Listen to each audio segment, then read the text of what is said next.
was my first apartment that I ever had in my life. I stayed right here, y'all. I paid like $116 in rent.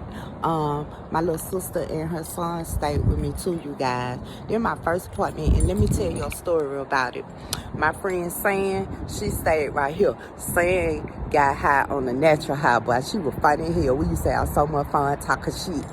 But my friend who stay right here now, she been staying here since 1987. I moved out in 1986 or 87, and she moved in. I told her about this apartment. Guess what? She had raised 2 kids in here, and now she's raising a teenage granddaughter. I just wanted to show you where I used to stay, my first apartment. These apartments was based on your income. At the time, baby, I didn't even have an income.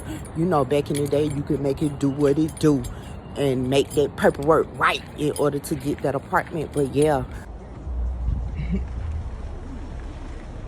I never forget these apartments, baby. We used to have so much fun in these apartments, no matter how they look now, baby.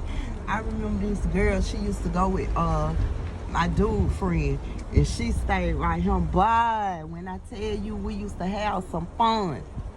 I think everybody was doing a little crack back then, baby. It was the 80s, baby. That's when crack was brought to the ATL by the Miami boys, baby. And it came to Atlanta, and we ran with it, baby. Baby, I had this sucker right here on lockdown. Yes, I did. Yes, I did. Then what's the good old days? You remember the good old days. What I really didn't like about apartments are close together. I was young. I used to like to play my music. But the people who stayed upstairs and all that, they I guess I was disturbing them, but I wasn't even thinking about it at the time. The girl who stayed up there in apartment 8, she worked at the abortion clinic, y'all. Don't ask me how I know she worked at the abortion clinic. Just know that I ran into her at the abortion clinic, and we became friends, but she went out on a crack walk, and she lost her apartment. But I don't know how you can get one of these apartments. You know, some people, they really just need somewhere to stay, because at the time I needed somewhere to stay. But back in the day, baby, when you had your own apartment, you was the shit. In Atlanta, Georgia, you had your own apartment, you was the shit, baby. Just know that.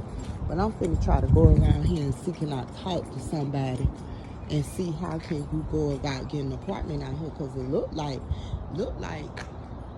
three of them are vacant. I see these 2 are vacant. That one up there looks like it's vacant. And this one down here, I don't know if it's vacant or they just got their window open. But the apartments are very small, y'all. Oh, it's vacant. They are very small. The bedrooms are very small as well, but everybody needs somewhere to stay. Just know that. Everybody needs somewhere to stay. But it bring back memories over here, baby. We used to be rolling like the rush over here, baby. Just know that. Everybody used to hang out over here. But I'm going to try to find out the number and see what's going on. And for the ones that need an apartment, need somewhere to stay, this could be your starter. You know, your stepping stone. This could be your stepping stone. It ain't where you live, it's how you live. I'll be back.